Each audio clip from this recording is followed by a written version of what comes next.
Mais c'est un immense plaisir et pour moi de vous retrouver pour cette nouvelle session d'information sur IADM Action Télévision. Nous vous invitons bien vouloir nous rejoindre, de vous abonner, d'activer la cloche de notification, de partager les liens, tout en invitant vos proches à rejoindre la grande communauté de votre chaîne.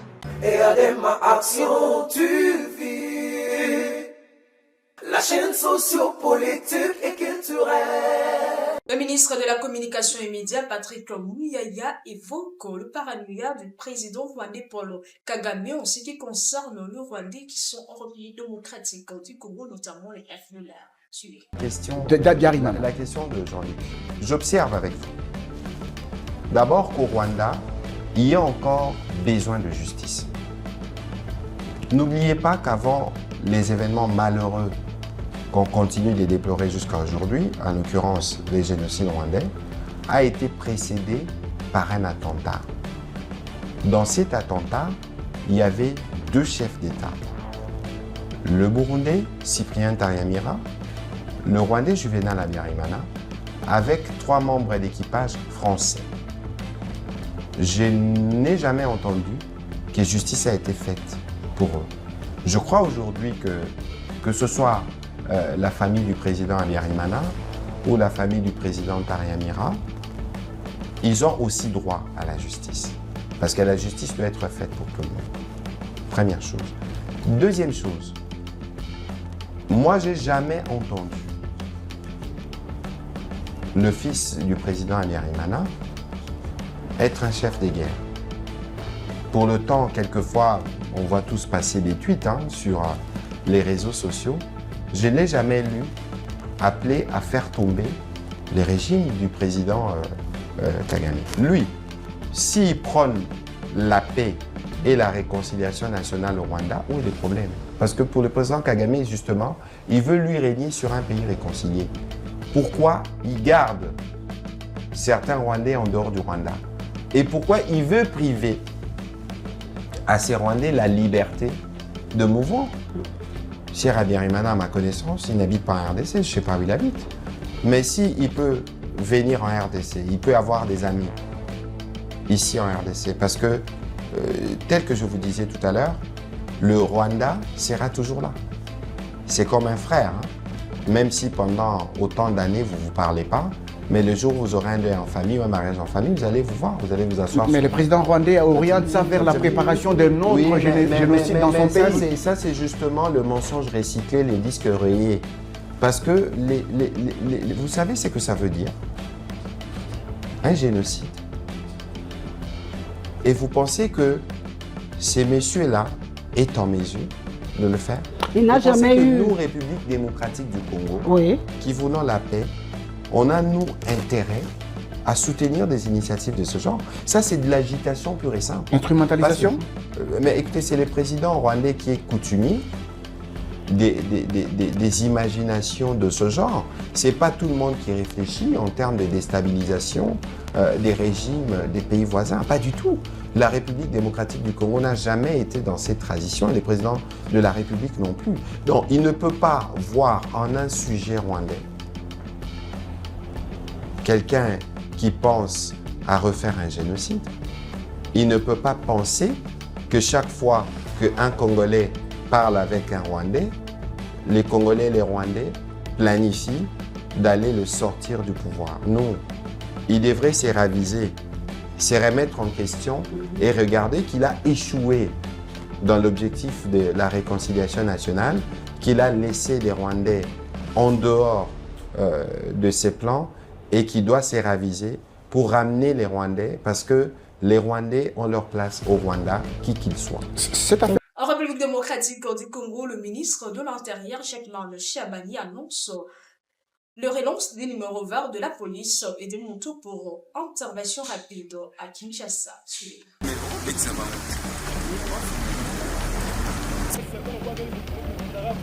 Va poser. Kabongo, Yves. Son Excellence, ici c'est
Ce sont là les détails que nous voulons donner pour le système.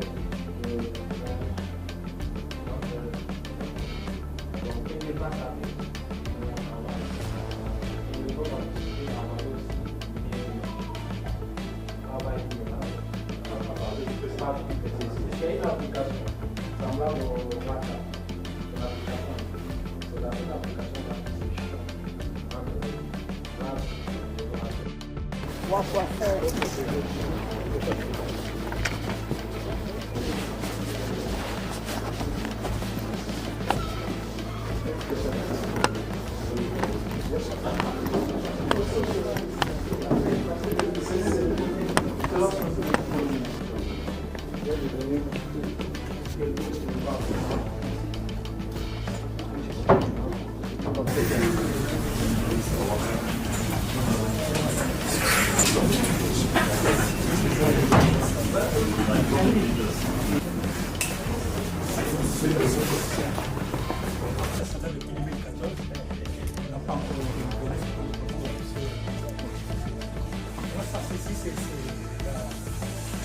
Le centre d'appel législatif,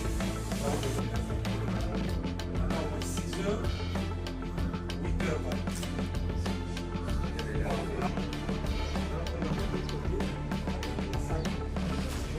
Une salle dédiée, et ça, toutes les autorités.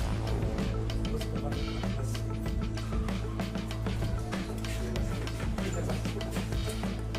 c'est votre autorité que vous avez la tâche, et le donner la tâche pour donner les choses aux considérations pour un peu faire ça. Et là, c'est dans le cadre de la protection civile. Et comme le ministère de l'Intérieur, En République démocratique du Congo, un interpolitique dit avoir été instruit par le président de l'RDC, Félix Antoine Tshisekedi Tshilombo, a rassuré la population sur le retour de la paix dans l'est du pays. Suivez. Monsieur Philippe, merci beaucoup, cher journaliste. D'abord, c'est l'occasion pour moi d'exprimer la compassion à toute la population de l'Est, victime de cette barbarie humaine nous imposée par les Rwandais à travers l'AFD M23. Je suis Élie de Goma. Je suis aussi victime de tout ça. Seulement, je voulais dire à mes frères de l'Est qu'aujourd'hui, vous avez suivi beaucoup de déplacements des chefs de l'État dans le monde entier, plus précisément aux États-Unis d'Amérique. Dernièrement, d'ailleurs, vous avez suivi la rencontre entre notre président de la République, son Excellence Félix Antoine Tshisekedi, avec son homologue du Rwanda, en présence du président américain Donald Trump. C'était pour nous informer une fois de plus que le chef de l'État est en train de faire tout ce qu'il peut faire pour que la paix revienne chez nous à l'est du pays.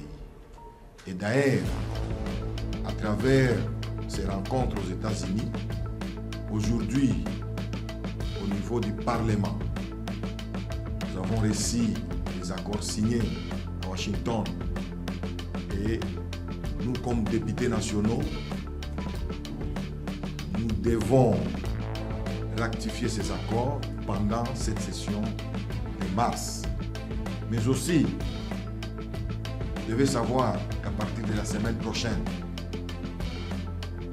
le processus, n'est-ce pas, de paix de Doha va continuer en Suisse entre notre gouvernement et les rebelles. Je dois vous informer que j'ai été instruit par le chef de l'État, son Excellence, Félix Antoine Tshisekedi, d'assurer la population que la paix à l'Est va revenir très bientôt. Et pour cela, j'en profite pour que cette paix durable puisse revenir. Nous avons besoin de l'unité nationale. C'est le moment où les pays ne peuvent plus parler des opposants, des groupes de forces de pression, des hommes, des journalistes, des acteurs politiques, des chefs d'établissement, des comédiens, tout le monde. Donc c'est le moment où nous devons nous mettre tous ensemble derrière la vision du chef de l'État pour rechercher la paix durable. Merci. Le sénateur Jekoko Mulumba dénonce la recrudescence du phénomène Kuluna Kinshasa et met en avant la gestion chaotique de la ville. Suivez. Dimanche 12 avril 2026. La fois passée, j'ai fait une réflexion avec vous sur les gens qui tuent, les gens qui volent, les gens qui braquent et sur les embouteillages, bien évidemment. Mais ce matin, je vais me limiter sur les phénomènes Kuluna. Quand je vous l'ai dit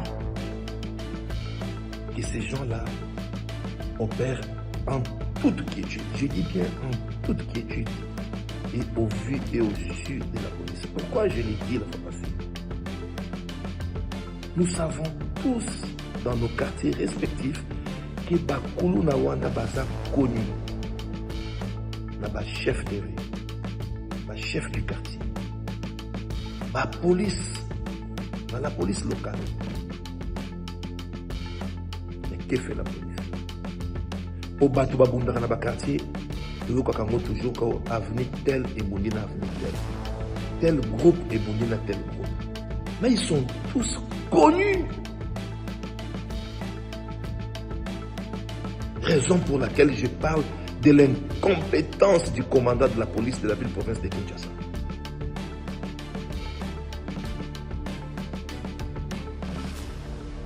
C'est incroyable.